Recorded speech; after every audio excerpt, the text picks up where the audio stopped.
Assalamualaikum warahmatullahi wabarakatuh. Selamat siang. Hari ini kita membahas materi mengenai permeabilitas dan rembesan. Nah, permeabilitas ini erat kaitannya atau berhubungan dengan aliran air dalam tanah. Ya. Permeabilitas itu sebenarnya adalah kemampuan air, ya, kemampuan tanah untuk mengalirkan air per satuan waktu. Nah, salah satu sumber utama air itu adalah air hujan. Untuk apa? Salah satu sumber utama di dalam air tanah itu adalah air hujan yang meresap ke dalam tanah melalui ruang pori di antara butiran tanahnya. Jadi kemarin itu kita belajar tentang komposisi tanah. Komposisi tanah itu kan terdiri dari butiran, ya, butiran, kemudian ini butiran,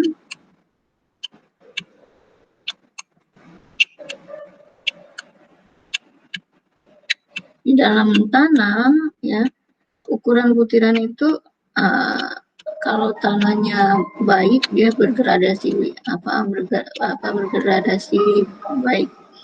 Kalau jadi ukurannya sebenarnya kalau di dalam tanah itu tidak semuanya sama, kan?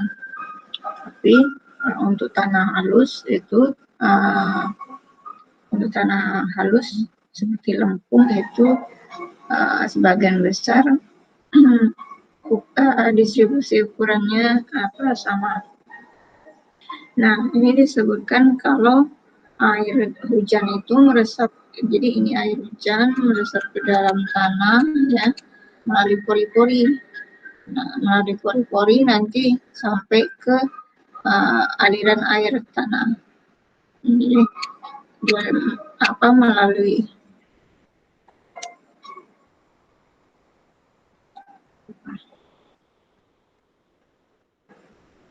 jadi misalnya ini air masuk ini, ya, melalui ruang pori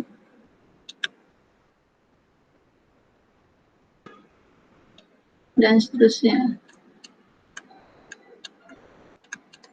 Ya, jadi air itu masuk ke dalam tanah melalui pori-porinya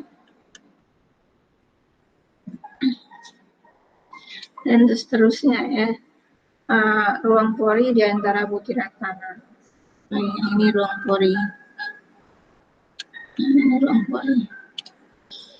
Nah, air biasanya sangat berpengaruh pada sifat-sifat teknis tanah, ya, khususnya tanah berbutir halus. Tanah berbutir halus ini, ya, tanah berbutir halus kemarin itu kan ada tanah lanau. Kalau berbutir halus ini kan lanau sama lempung. Nah, demikian juga air merupakan faktor yang sangat penting dalam masalah-masalah teknis yang berhubungan dengan tanah, seperti penurunan, ya. Penurunan ini terjadi jika air dalam ruang pori, ya, dalam ruang pori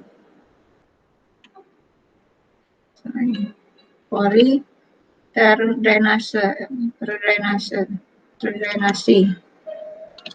atau teralirkan, kemudian stabilitas pondasi, kemudian stabilitas lereng, dan lain-lain.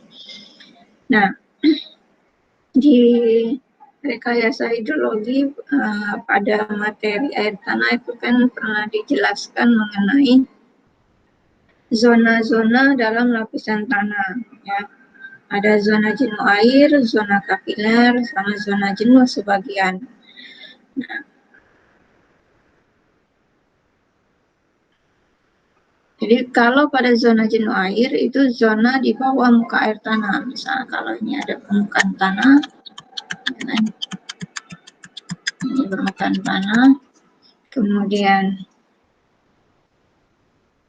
Di sini ada muka air tanah, muka air tanah.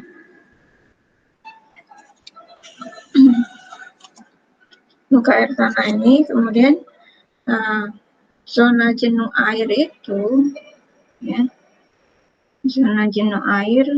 Nah, zona jenuh air itu zona di bawah muka air tanah. Jadi air mengisi seluruh rongga-rongga tanah. Jadi mengisi seluruh berarti SR-nya sama dengan 1. Jadi di sini zona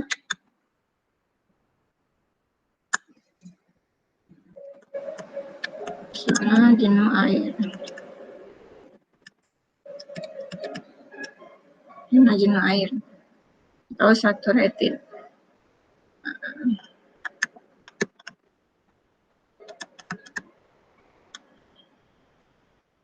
Nah, zona ini dianggap kedudukan jenuh sempurna. Jenuh sempurna ini SR sama dengan 1, derajat kejenuhannya 1. Atau seluruh ruang pori itu terisi oleh air. Nah, kemudian batas atas dari zona jenuh adalah permukaan air tanah. Ini muka air tanah. Nah, kemudian atau disebut permukaan freatis. Nah, pada permukaan air tanah, tekanan hidrostatis itu 0. Nanti tekanan hidrostatis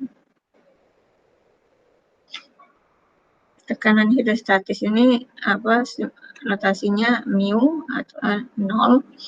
Jadi kalau di permukaan muka air tanah itu tekanan air tanahnya 0. Kemudian setelah zona jenuh air ada zona kapiler. Zona kapiler itu terletak di atas zona air. Jadi kalau ini zona jenuh air, berarti kalau di atas zona jenuh air itu berarti zona kapiler. Berarti ini zona kapiler. Nah, ketebalan zona ini tergantung dari jenis tanahnya. Akibat tekanan kapiler, air terhisap ke atas mengisi ruangan di antara butiran tanah. Nah, pada keadaan ini air mengalami tekanan negatif.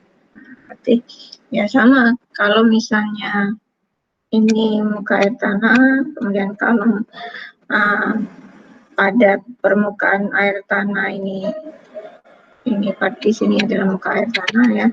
Pada permukaan air tanah, kalau pada permukaan air tanah ini mu-nya sama dengan 0, maka ke bawah itu mu-nya itu lebih dari 0.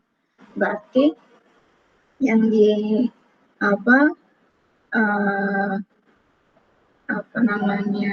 yang kuadran yang di atas itu mu-nya di atas muka air tanah itu mu-nya berarti kurang dari 0, berarti bernilai negatif.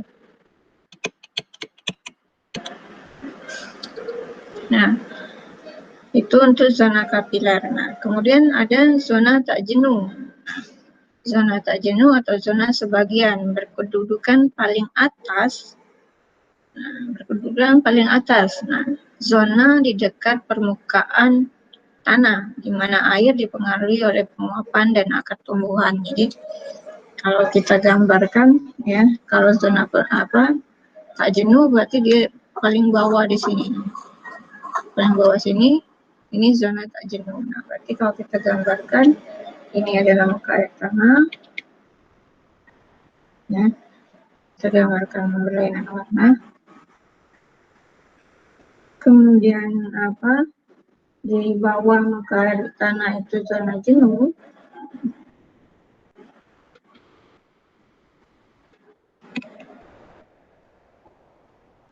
Kemudian di atas zona jenuh itu adalah berarti di atas permukaan air tanah itu dia adalah zona kapiler. Garis ini zona kapiler. Nah, kemudian zona kapiler ini ketebalannya itu tergantung jenis tanah, kan. Nah, sehingga, ya, kalau misalnya di atas kali ini adalah permukaan tanah, notasi tanah,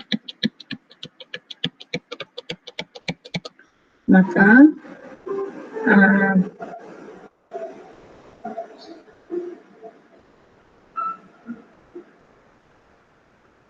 Zona tak jenuhnya di bawah permukaan tanah, tepat berada di bawah permukaan tanah karena dipengaruhi oleh penguapan dan pertumbuhan. Maka biasanya adalah zona tak jenuh. Jadi gambarannya seperti itu. Jadi zona jenuh itu di bawah muka air tanah. Di bawah muka air tanah ini SR-nya sama dengan 1. Jadi seluruh ruang pori tanah itu terisi oleh air. Kemudian di atas zona jenuh itu ada zona kapiler. Kemudian di atas zona kapiler itu adalah zona tak jenuh. Kemudian ada gradien hidrolik. Gradien ini kan garis kemiringan ya. Kalau belajar matematika di SMA atau SMK, itu gradien ini adalah kemiringan garis. Kemiringan garis.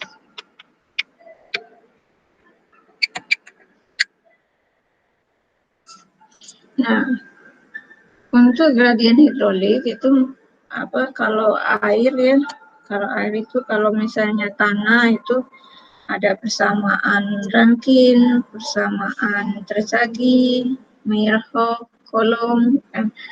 Nah, kalau di air itu persamaannya sering ditemui itu nama-nama seperti Bernoulli, terus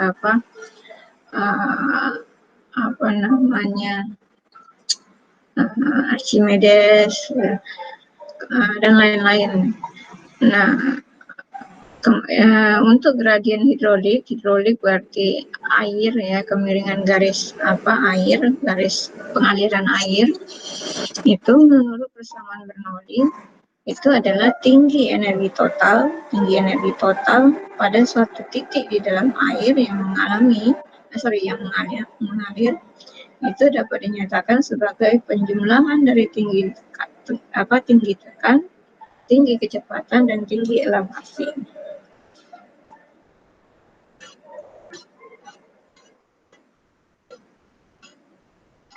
Nah, ini tinggi energi total H. Nah, H itu adalah tekanan dibagi gamma W. Gamma W di materi sebelumnya gamma W itu adalah 9,8 kilonewton per meter kubik atau 1 ton per meter kubik atau 1000 kilogram per meter kubik. Ya, itu gamma W. Kemudian plus V kuadrat. V ini kecepatan, nanti tekanan air dibagi berat isi air, kemudian kecepatan pengaliran air kuadrat dibagi 2 kali gaya gravitasi. Nah, gaya gravitasi ini 9,8 meter per sekon kuadrat atau meter per detik kuadrat. Kemudian ada Z. Z itu adalah tinggi elevasi. Itu untuk gradien hidrolik atau kemiringan hidrolik. Kemudian selanjutnya, nah, apabila persamaan Bernoulli tersebut ya dipakai untuk air yang mengalir melalui pori-pori tanah, bagian persamaan yang mengandung tinggi kecepatan dapat diabaikan. Yang mengandung tinggi kecepatan itu yang mana? Yang ini. Nanti kalau ini diabaikan, sehingga rumusnya adalah H sama dengan V per gamma W plus Z. Kemudian hubungan antara tekanan, elevasi, dan tinggi energi total dari suatu aliran air di dalam tanah itu dapat diketahui berdasarkan tabung pisometer ya. Tabung pisometer itu dipasang pada 2 titik. Nah, pada 2 titik, misalnya titik A kemudian titik B. Nah, ini bisa diketahui berapa kecepatan pengaliran airnya dari A ke B. Ketinggian air di dalam tabung A dan B disebut muka piezometer tabung ya. Kalau misalnya di sini adalah muka airnya ya, maka disebut muka piezometer, hingga bisa dicari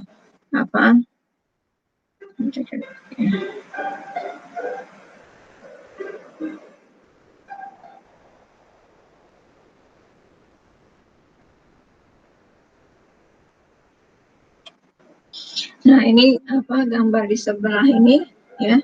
Ini ada tabung piezometer A. Nah, ini A. Kemudian ini B. Nah, perbedaan tinggi air pada tabung A, ini tinggi air pada tabung A, ini tinggi air pada tabung B, itu disebut delta H. Delta H. Okay. Nah, kemudian jarak antara A dengan B itu adalah L. Sehingga ini delta H sama dengan, tadi ini kan rumusnya H sama dengan P per gamma W plus Z. Nah, delta H itu sama dengan HA minus HB. Berarti tinggi A dikurang tinggi B. Ini dimasukkan saja tekanan pada A, titik A, dibagi gamma W plus ketinggian titik A. Dikurang tekanan pada B dibagi gamma W ditambah ketinggian titik B. Itu kemudian dikurangkan, didapatlah delta H-nya.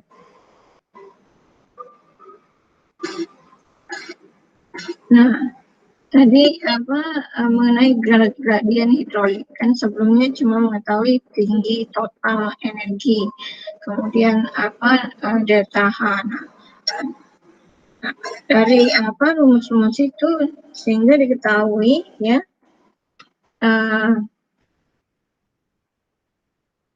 gradien hidrolik itu I sama dengan delta H per L.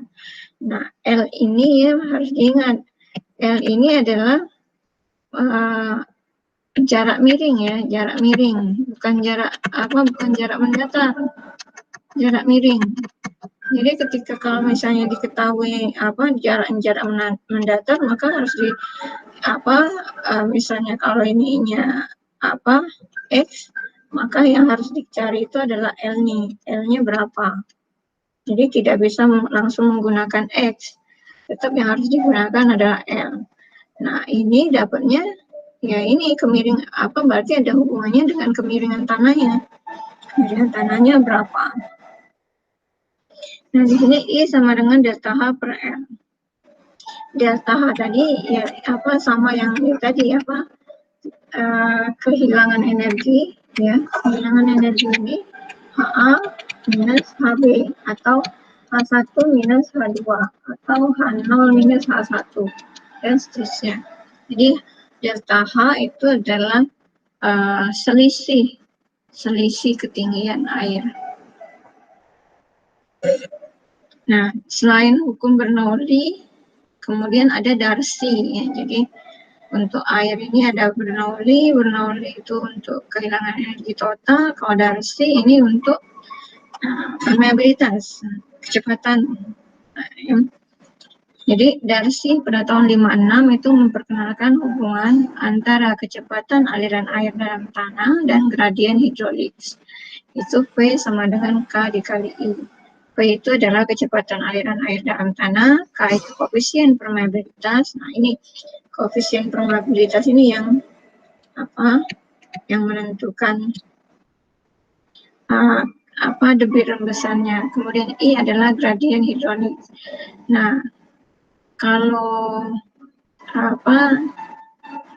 di hidrologi ya, hidrologi itu kan limpasan. Jadi debit limpasan itu Q sama dengan C kali I kali A. C koefisien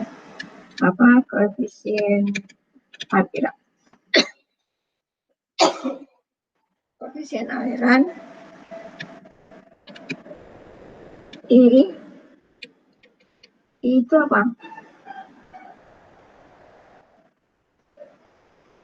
ini intensitas hujan, A luas. Nah, debit, rumus satuan debit itu mau baik itu di di hidrologi maupun mekanika tanah, satuannya tetap meter kubik per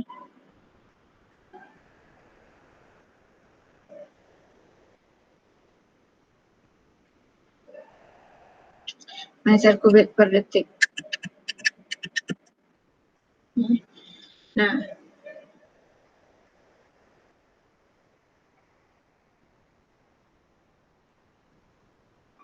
meter kubik per detik atau sentimeter kubik per detik. Nah, dari kecepatan aliran ini ya, itu K kali I. Nah, selanjutnya debit rembesan itu Q, ya. Q itu sama dengan K kali I kali A, atau I sama dengan V dikali A. Nah, kecepatan dikali A. Nah, A itu adalah luas penampang tanah. Luas penampang tanahnya berapa? Nah, kemudian koefisien permeabilitas atau koefisien rembesan itu nilainya notasinya K kecil, itu mempunyai satuan yang sama dengan satuan kecepatan, yaitu sentimeter per detik atau milimeter per detik atau meter per detik, dan menunjukkan ukuran tekanan tanah terhadap aliran air, sehingga ya, K itu sama dengan K besar, koefisien absolut, ya, tergantung dari si perbutiran. Ini nanti lihat di buku. Terus rho W kemarin berapa? Rho W itu sama dengan 1000 kilogram per meter kubik. Nah, kalau 1000 kilogram per meter kubik jadinya berapa kalau dijadiin ke gram per sentimeter kubik? Ya tinggal kamu kalian ini kan saja. Meter ke sentimeter itu berapa? 10 pangkat 2. Jadi 10 pangkat 6.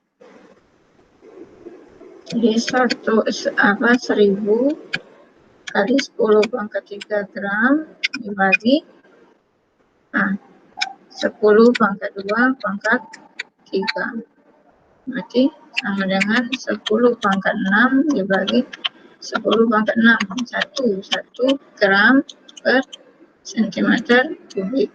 Jadi rho W itu 1 gram per sentimeter kubik.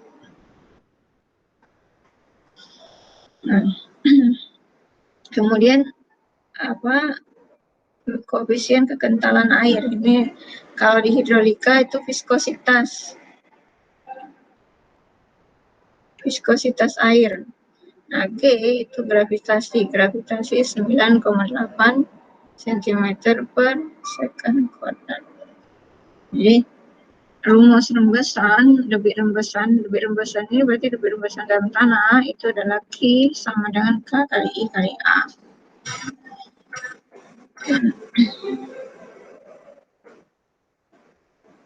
Nah, ini adalah kecepatan rembesan melalui tanah. Itu adalah Vs sama dengan V per N atau Vs sama dengan K kali I per N. N itu adalah porositas. N kemarin berapa?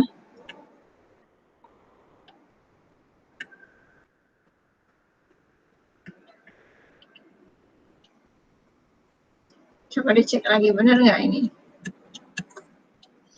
Nah, kemudian beberapa nilai koefisien permeabilitas berdasarkan jenis tanah. Jenis tanah sini dia berdasarkan ukuran butiran kasar, kerikil halus, pasir halus, tanah padat, lempung, beranau, dan seterusnya. Nah, ini ada contoh soal. Contoh soal di sini ada pada kemiringan lereng atau tanah itu diketahui koefisien permeabilitasnya itu K itu 0,08 cm per detik. Kemudian sudut kemiringan tanahnya itu 8 derajat. Nah,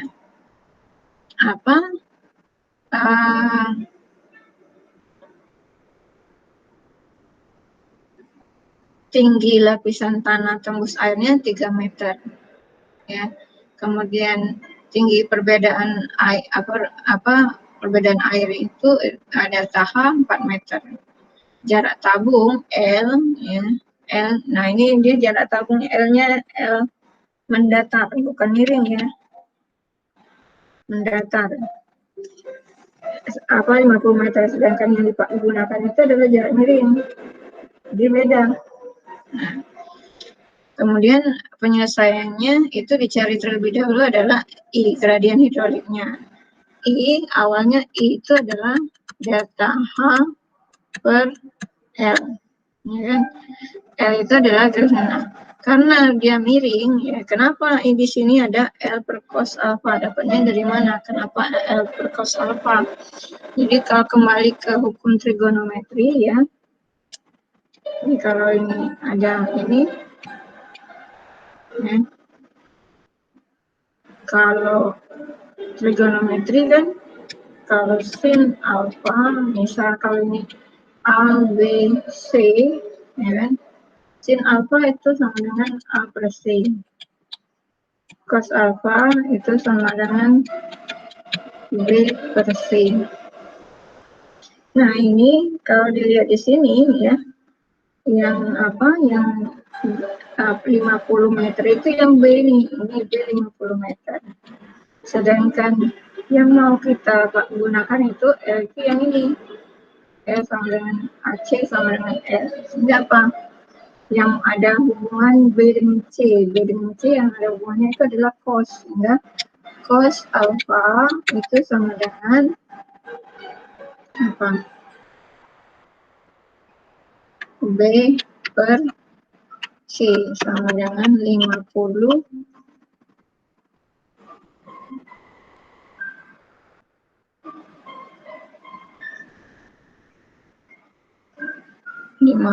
per L. Nah, karena L-nya yang mau dicari, L sama dengan 50 dibagi cos alpha. Sehingga dapat ini.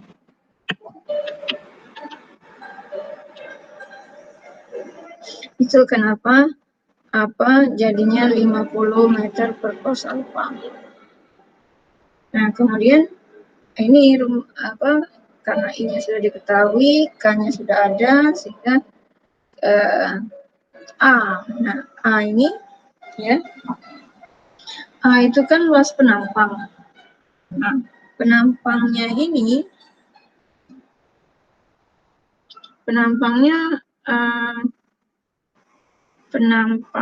itu dalam keadaan miring, sedangkan untuk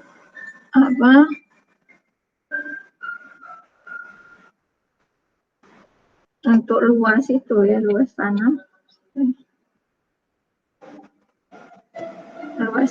itu kan, luas penampang tanah itu kan ini panjang kali lebar. Nah, di sini disebut persatuan lebar. Persatuan lebar berarti kalau karena lebar tanah itu ini tak terhingga, maka dibuat persatuan lebar. Berarti lebar kan satuan panjang, satuannya adalah meter. Jadi jadi dianggap dicari per 1 meter. Jadi hanya 1 meter. Nah, panjangnya dari mana? Nah, misalnya kalau ini penampang tanah, ya,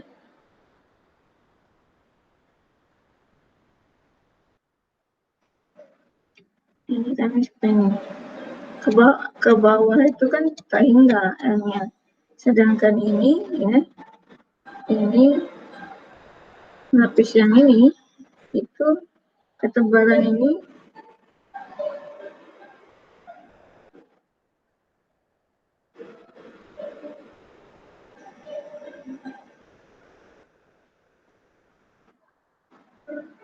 ininya 3 meter. Nah, ini kan panjang kali lebar ini kan 90 derajat. Jadi dia harus tahu ininya dulu.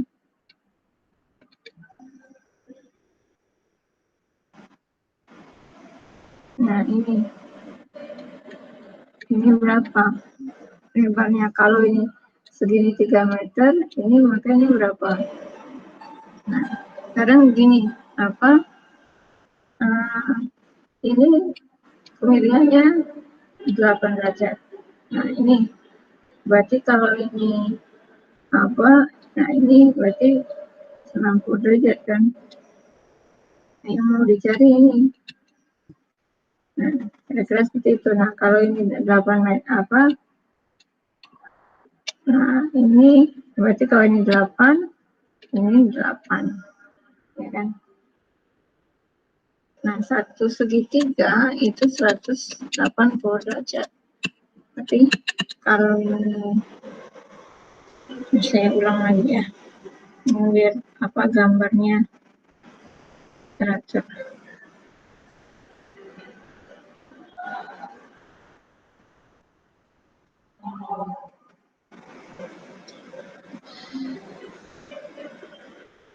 Nah, ini kita ulang.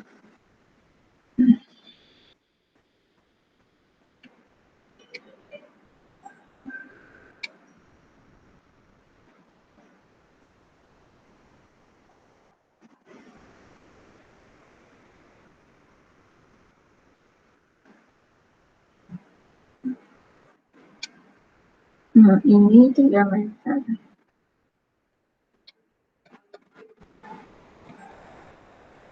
Sedangkan yang harus dicari itu yang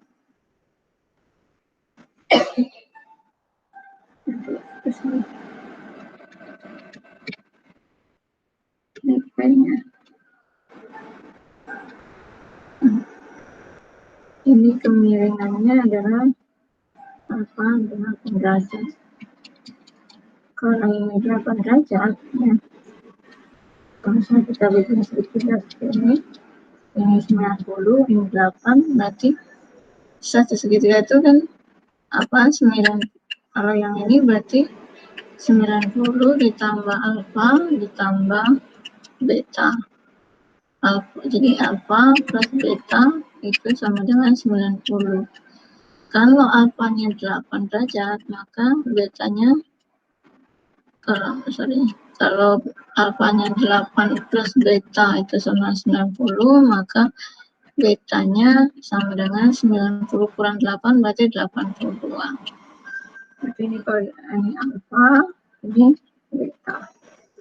Nah, lihat ini sama dengan ini. Dan ini beta. Kalau ini beta, berarti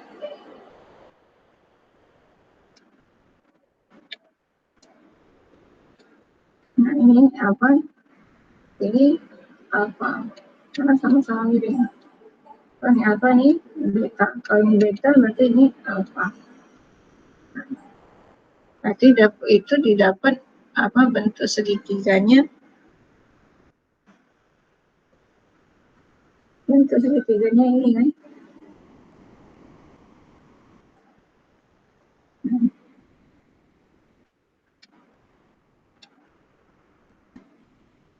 Itu bentuknya ini 3 meter, ini alfa. Sedangkan ini P-nya. Nah, sama kembali ke sini tadi. Berarti cos alfa sama dengan P per 3 meter. Sehingga P sama dengan 3 cos alfa. Nah, makanya ini. Karena L-nya 1, sehingga A itu sama dengan P dikali L sama dengan 3 cos alfa dikali 1. Nah, makanya dapatnya seperti ini. Dapatnya dari sini. Nah, itu. Ini tinggal dimasukkan saja. Ini K-nya 0,08 karena sentimeter ya, sentimeter, maka dia disamakan penyebutnya karena dalam meter. Jadi yang sentimeter ini diubah ke meter. 1 sentimeter itu 0,01 meter, sehingga 0,08 kali 0,01 meter per detik dikali I-nya dapat dari sini, ini, sehingga dapat itu adalah 0,188 kali 10 pangkat minus 3 meter kubik per detik per meter lebar. Itu cara mencari debit rembesan. Ya. Jadi harus diingat ini kalau misalnya ini ada 50 meter bukan langsung dimasukkan, karena yang diketahui itu adalah panjang mendatar, yang digunakan itu adalah panjang miring. Nah, ini yang digunakan ada ini. Jadi itu untuk debit rembesannya. Nah, untuk mengetahui nilai koefisien permeabilitas K, ya, koefisien permeabilitas itu dapat diketahui dari pengujian laboratorium. Nah, ada 3 macam, sebenarnya 4 macam, tapi 3 yang sering digunakan itu adalah pengujian tinggi energi tetap atau constant head, yang kedua pengujian tinggi energi turun atau falling head, yang ketiga melalui pengujian konsolidasi. Nah, kalau constant head constant head cocok untuk jenis tanah granular. Tanah granular itu biasanya adalah pasir. Prinsip pengujiannya, tanah benda uji diletakkan dalam silinder. Kemudian pemberian air dari pipa masuk dijaga sedemikian rupa. Coba kita lihat ada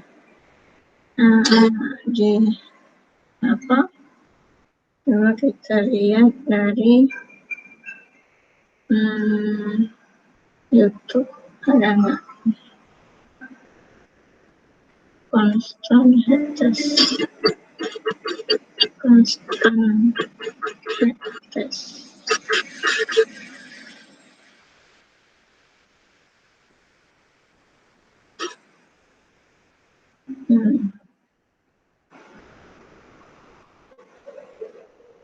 Nah, kalau kita lihat dari video ini ya, contohnya ini.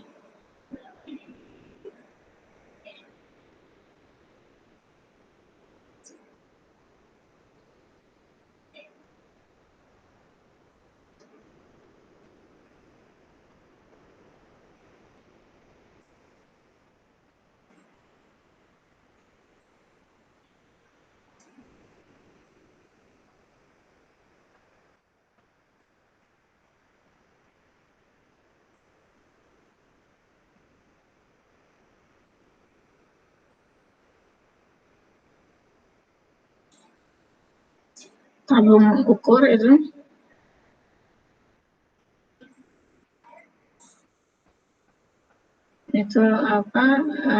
saringan.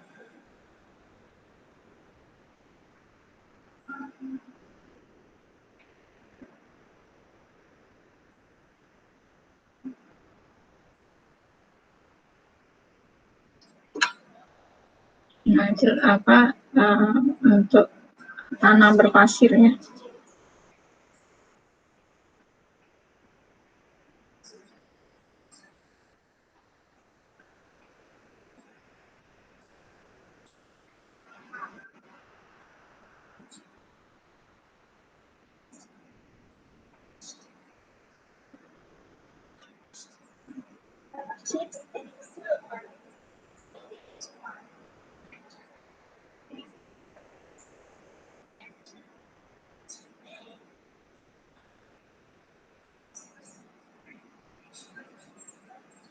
Skala itu maksudnya timbangan ya.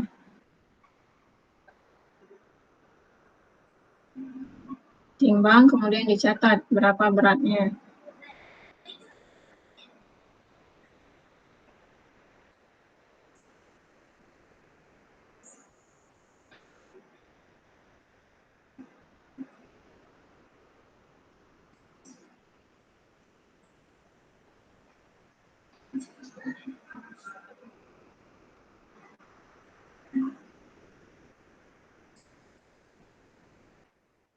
Nah, apa ukur diameternya berapa?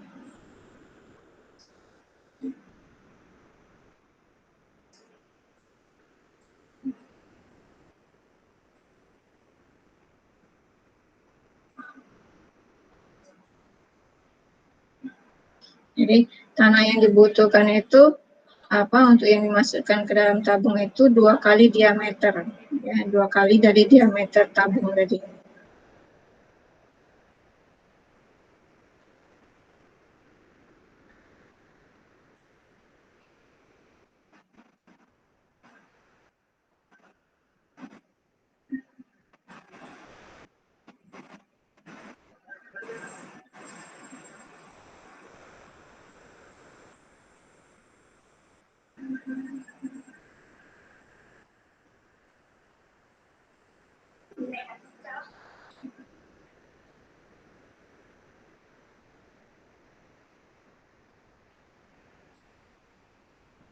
Jadi ketinggian tanah yang diisi ke dalam tabung itu adalah setinggi 2 kali diameter dari tabung itu. Nah, di atasnya ditaruh uh, apa saringan, ya, kawat saringan itu. Kemudian ditaruh lagi agregat kasar, ya, atau batuan.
Nah, akhirnya nanti berhenti sampai ketinggian dari selang yang atas ini.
Jadi pengujian dilakukan 3 kali, ya.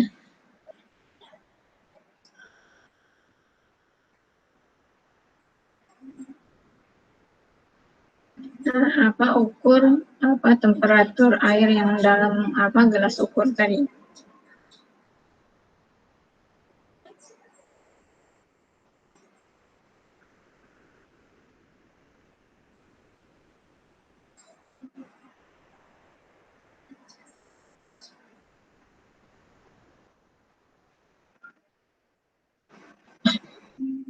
Nah, itu apa contoh ini ya, contoh apa pengujian apa constant head. Ya, tadi ada contoh constant head. Jadi apa?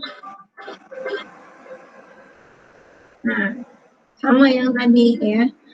Apa contoh tanahnya itu ya, tinggi contoh tanah itu ya, itu adalah 2 kali dari apa diameter tabungnya.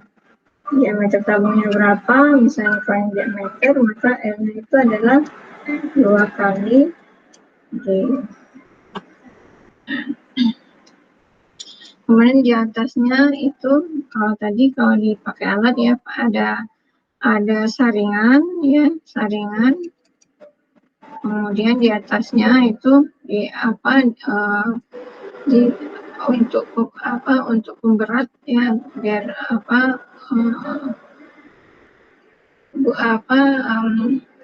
butiran tanah di bawahnya itu tidak bergerak atau malah dia termampatkan, itu diberi agregat kasar.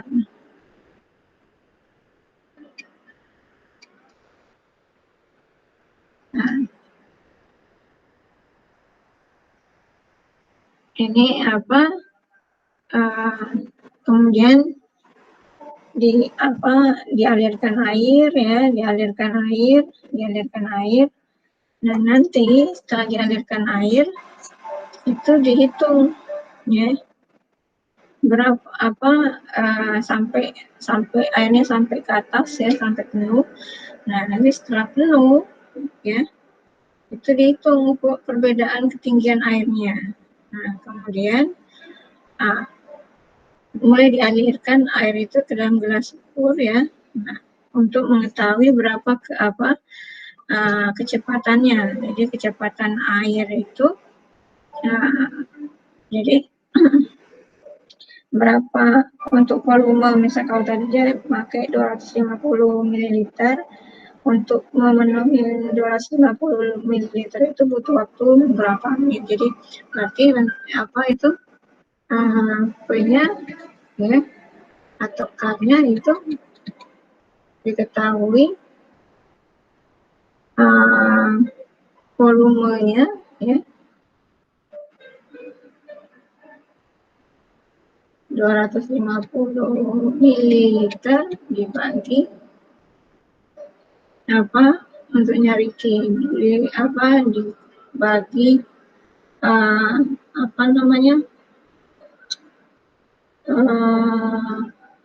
waktunya tadi berapa. Nah, kan untuk dapat ini ya,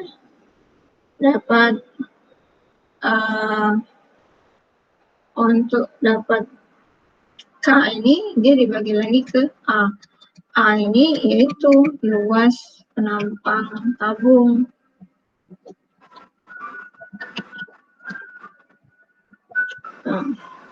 Sehingga didapatlah nanti K-nya berapa. Nah, mililiter ini dijadikan ke meter kubik. Kan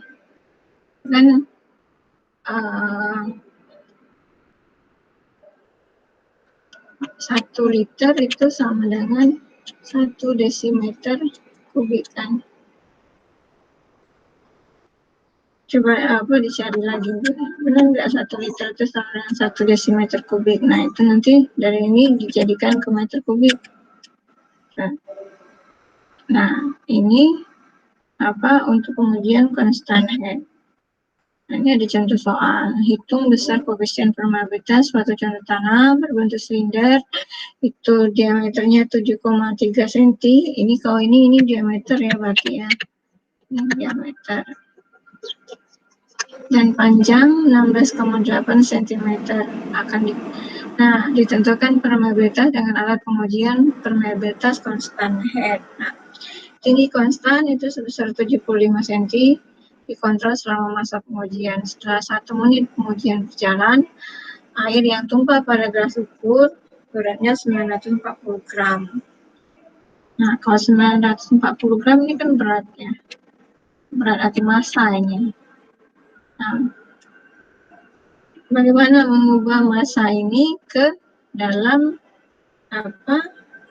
eh, apa namanya,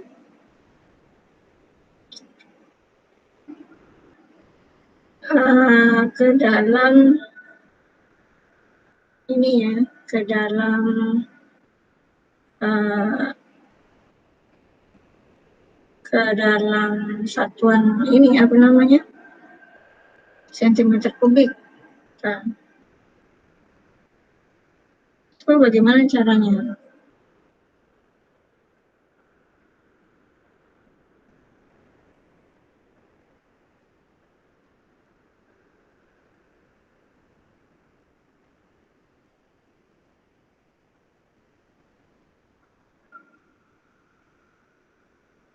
Berarti kalau ini apa, massa, ini kan mau ya, ini, nah kenapa bisa, kok bisa jadi 940 cm kubik, itu dari 940 gram ya, itu dibagi ya, 1 gram bagi gamma W.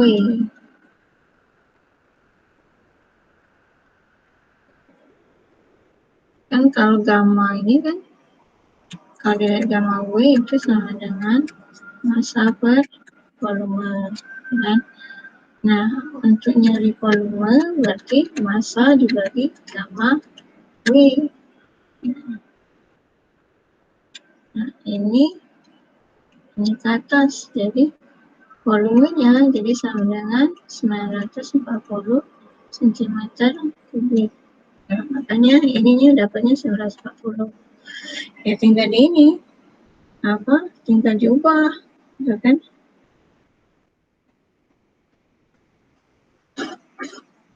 Kan ini tadi ini K volume air, K sama Q ke T. Nah, Q ini ya, Q itu sama dengan volume air.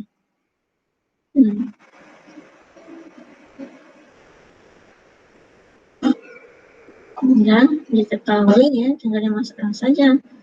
Ini masuk ke sini, dan ini 16,8. Nah, 16,8 dapatnya dari mana? Nah, ini. Kemudian hanya 75 ini per 1,9 ya, ini luas penampang kali apa, 1 menit.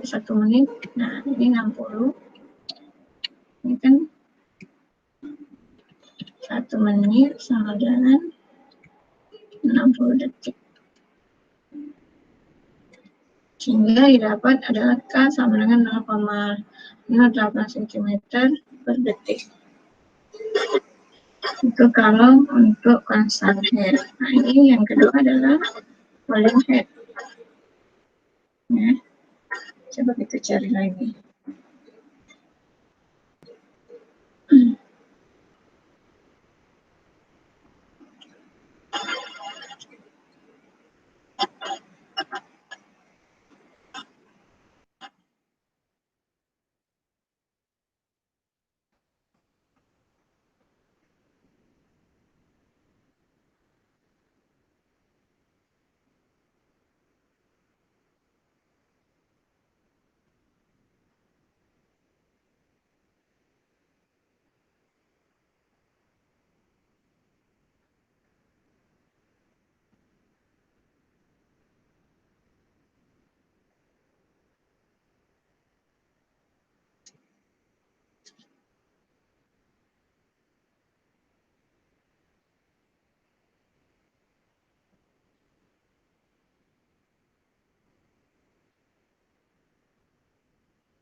Ini aku iklan sih.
diratakan, kemudian ditutup, dikasih sama kayak tadi apa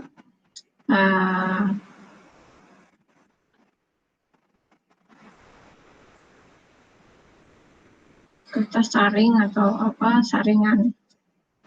Itu untuk ini ya, sebenarnya untuk apa agar tanah di bawahnya itu tidak bergerak. Nah, kalau yang ini dia apa tabungnya kedap udara.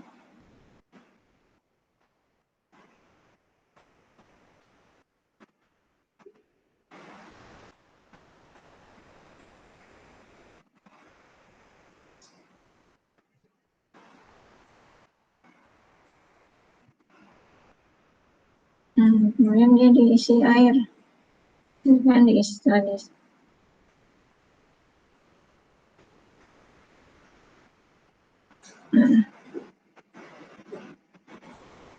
Diisi.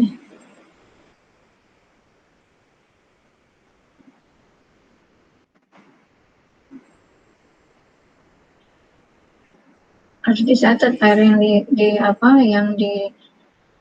yang dituangkan itu berapa mililiter. Biasanya satu tabung ukur itu ya, tabung ukur.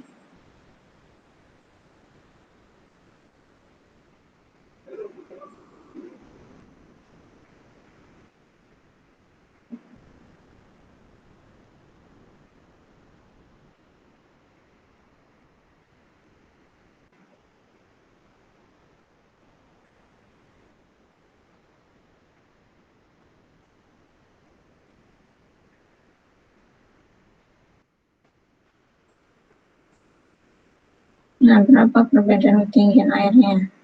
Nah, itu dicatat.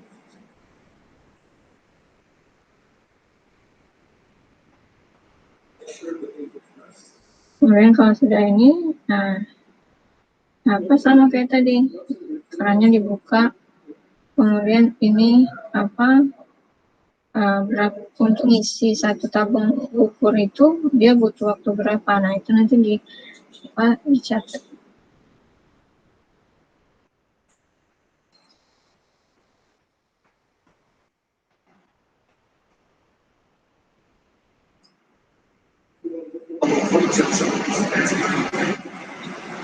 Jadi dicatat tinggi tanahnya berapa, diameternya berapa, terus ini ya untuk apa air dengan ketinggian itu tadi ya, tulangnya.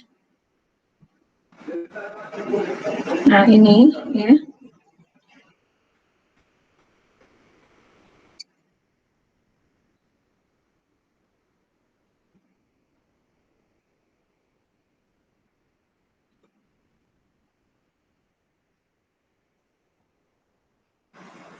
Nah, jadi ini kan masukkan ke dalam apa tabung ya, dihitung berapa detik atau berapa menit yang dibutuhkan untuk volume air sebanyak ini, gitu kan? misalnya beras 400 ml itu butuh waktu berapa menit gitu. Nah, itu untuk falling head ya. Falling head ini digunakan, kalau yang tadi constant head itu untuk tanah pasir, kalau falling head itu digunakan untuk tanah berbutir halus ya. Nah, sama tadi jadi kan tadi air sebenarnya bisa dengan cara sederhana ya. Misalnya tabung,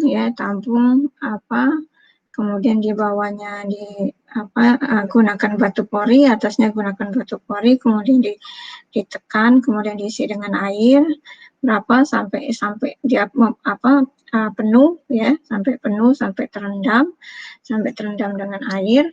Nah, kemudian air tadi ya di bagian ujung ini kayak misalnya ini kan sudah keluar dihitung berapa perbedaan ketinggiannya. Perbedaan ketinggian itu adalah delta H. Nah, kemudian air yang di sini, air yang paling terakhir itu dikeluarkan. Nah, dikeluarkan dalam tabung gelas ukur. Kemudian untuk ngisi dengan volume yang ditentukan itu berapa, ini volumenya berapa dan waktu berapa detik atau berapa menit. Nah, itulah nah nanti sama kayak tadi. Ini dia dibagi dengan L-nya itu tinggi tanahnya, tinggi tanah. Kemudian ini luasnya. Luas kan 1/4 pi d kuadrat. Itu untuk falling head ya. Jadi kalau constant head tadi untuk tanah berpasir, kalau falling head itu untuk tanah berbutir halus. Nah, tanah berbutir halus ini yaitu lanau dan lempung. Nah, itu untuk constant head, falling head ya. Kemudian ini sehingga dapat, nah ini sama contoh soalnya, sama ini tadi berapa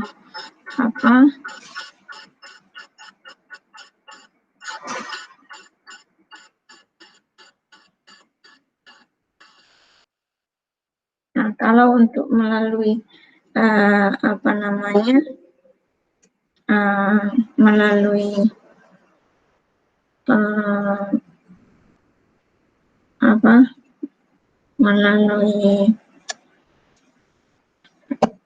konsolidasi ya, untuk mengetahui koefisien permeabilitas melalui konsolidasi, yaitu melalui pengujian konsolidasi. Nah, demikianlah materi kita mengenai permeabilitas ya, permeabilitas tanah. Untuk pertanyaan silahkan tuliskan